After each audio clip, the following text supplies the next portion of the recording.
ಕುಂಭಮೇಳ ಅಂತ ಅಂದರೆ ಏನು? ಯಾಕೆ ಇದಕ್ಕೆ ಇಷ್ಟೊಂದು ವೈಶಿಷ್ಟ್ಯತೆ ಇದೆ? ಇದೆಲ್ಲವನ್ನ ನೋಡೋಣ ಬನ್ನಿ. ಕುಂಭಮೇಳ ಅಂದರೆ ಕುಂಭ ಅಂತಂದಾಗ ಮಡಿಕೆ, ಹಾಗೆ ಮೇಳ ಎಂದರೆ ಒಗ್ಗೂಡಿಸುವುದು ಎನ್ನೋ ಅರ್ಥ ಬರುತ್ತೆ. ಅದೇ ರೀತಿ ಖಗೋಳಶಾಸ್ತ್ರದ ಪ್ರಕಾರ ಕುಂಭಮೇಳ ಅಂತಂದರೆ ಏನು? ಇಲ್ಲಿ ಗುರುಗ್ರಹವು ವೃಷಭ ರಾಶಿಗೆ ಬಂದಾಗ ಸೂರ್ಯ, ಚಂದ್ರ ಮಕರ ರಾಶಿ ಬಂದಾಗ ಪ್ರಯಾಗ್ರಾಜ್ನಲ್ಲಿ ಕುಂಭಮೇಳ ನಡೆಯುತ್ತೆ. ಭರತಖಂಡದ 4 ಸ್ಥಳಗಳಲ್ಲಿ 4 ಹನಿ ಅಮೃತ ಭೂಮಿ ಮೇಲೆ ಬಿದ್ದಾಗ ಸೃಷ್ಟಿಯಾಗಿದ್ದು 4 ಅಮೃತ ರೂಪದ ನದಿಗಳು.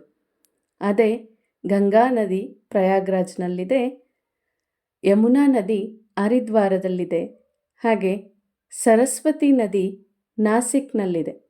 ಕಡೆಯದಾಗಿ ಗೋದಾವರಿ ನದಿ ಉಜ್ಜಯಿನಿಯಲ್ಲಿ ಇದೆ.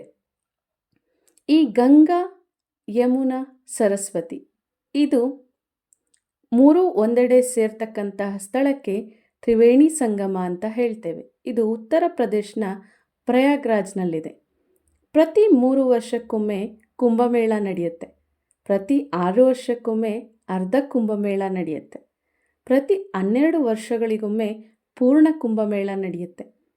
ಆದರೆ ಪ್ರತಿ 144 ವರ್ಷಗಳಿಗೊಮ್ಮೆ ಬರ್ತಕ್ಕಂಥದ್ದೇ ಈ ಮಹಾ ಕುಂಭಮೇಳ.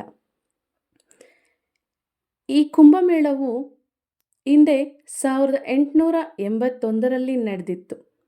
ಈಗ 2025ರಲ್ಲಿ ಬಂದಿದೆ. ಹಾಗೆ ಮುಂದೆ 2169ಕ್ಕೆ ನಡೆಯುತ್ತೆ.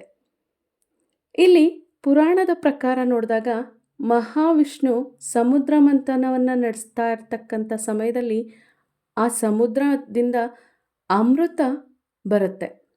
ಆ ಅಮೃತವನ್ನು ಎಷ್ಟೋ ಅಸುರರು ಅಂದರೆ ರಾಕ್ಷಸರು ಅದನ್ನು ಪಡ್ಕೋಬೇಕು ಅಂತ ತುಂಬ ಪ್ರಯತ್ನ ಪಡ್ತಾರೆ.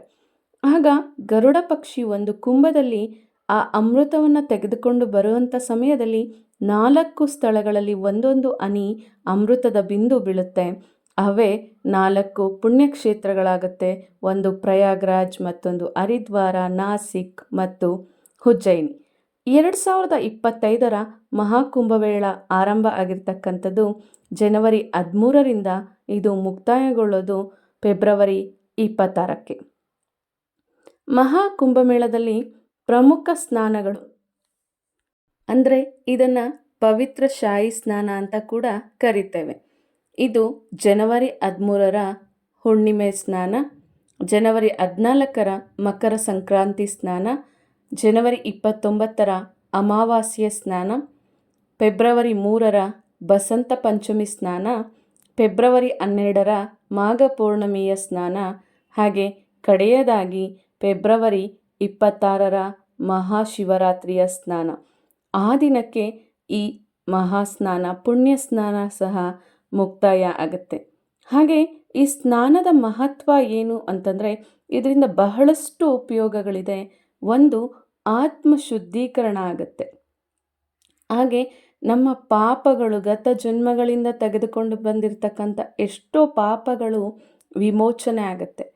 ಹಾಗೆ ನಾವು ಈ ಜನ್ಮದಲ್ಲಿ, ಇಂದಿನ ಜನ್ಮದಲ್ಲಿ ತಿಳಿದೋ ತಿಳಿದೆಯೋ ಎಷ್ಟೋ ಕರ್ಮಗಳನ್ನು ಮಾಡಿದ್ದೇವೆ. ಆ ಕರ್ಮಗಳನ್ನು ಕಳ್ಕೋಬೋದು. ಹಾಗೆ ಮುಕ್ತಿ ಕೂಡ ಸಿಗುತ್ತೆ. ಕಡೆಯದಾಗಿ ಸ್ವರ್ಗ ಪ್ರಾಪ್ತಿಯಾಗುತ್ತೆ ಅನ್ನೋದು ಸಹ ಸತ್ಯ. ಒಂದು ದೊಡ್ಡ ಆಧ್ಯಾತ್ಮಿಕ ಸಮುದಾಯ ಒಂದೆಡೆ ಸೇರಿ ಈ ಮಹಾ ಕುಂಭಮೇಳವನ್ನು ಆಚರಿಸ್ತಿದೆ. ಇದರಲ್ಲಿ ಕೋಟ್ಯಾಂತರ ಜನ ಪಾಲ್ಗೊಳ್ತಿರೋದು ಒಂದು ರೋಮಾಂಚನಗೊಳ್ತಕ್ಕಂಥ ಸಂಗತಿ. ಇದರಲ್ಲಿ ಎಷ್ಟೋ ಜನ ಪಾಶ್ಚಾತ್ಯ ದೇಶದವರು ಆಗಮಿಸಿ ಅವರ ಆನಂದ ಬಾಷ್ಪವನ್ನು ಸುರಿಸ್ತಾ ಅವರ ಮಾತುಗಳನ್ನು ಹಂಚ್ಕೊಳ್ತಿದ್ದಾರೆ. ಆದರೆ ನಮ್ಮಲ್ಲಿ ಇದರ ಬಗ್ಗೆ ಒಂದು ಅವೈಜ್ಞಾನಿಕ ಪದ್ಧತಿ, ಅವೈಜ್ಞಾನಿಕವಾದ ಆಚರಣೆ ಅಂತ ಎಷ್ಟೋ ಜನ ಹೇಳ್ತಿದ್ದಾರೆ.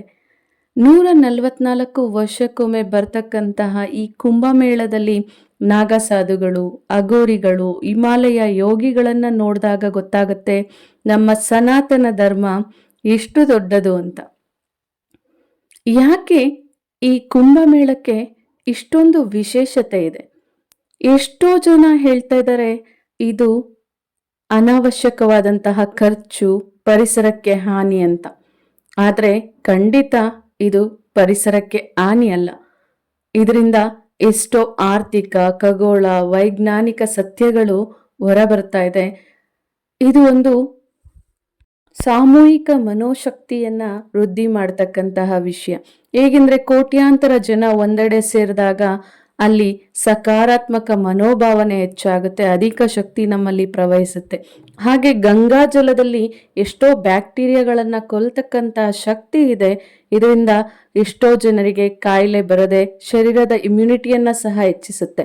ಇನ್ನು ಗ್ರಹಗಳ ಸ್ಥಿತಿ ಆಧಾರದ ಮೇಲೆ ನೋಡಿದಾಗ ಕುಂಭಮೇಳದ ಸಮಯದಲ್ಲಿ ಸೂರ್ಯ, ಚಂದ್ರ, ಬೃಹಸ್ಪತಿ ಒಂದೇ ನಿರ್ದಿಷ್ಟ ರಾಶಿಯಲ್ಲಿ ಇರೋದ್ರಿಂದ ಹುಣ್ಣಿಮೆ ವೇಳೆಯಲ್ಲಿ ಹೆಚ್ಚು ಶಕ್ತಿ ನಮ್ಮ ಶರೀರಕ್ಕೆ ಸಿಗುತ್ತೆ. ಆಗ ಮಾನಸಿಕವಾಗಿ ಮತ್ತೆ ದೈಹಿಕವಾಗಿ ಇದು ನಮಗೆ ಆನಂದವನ್ನ ನೀಡುತ್ತೆ.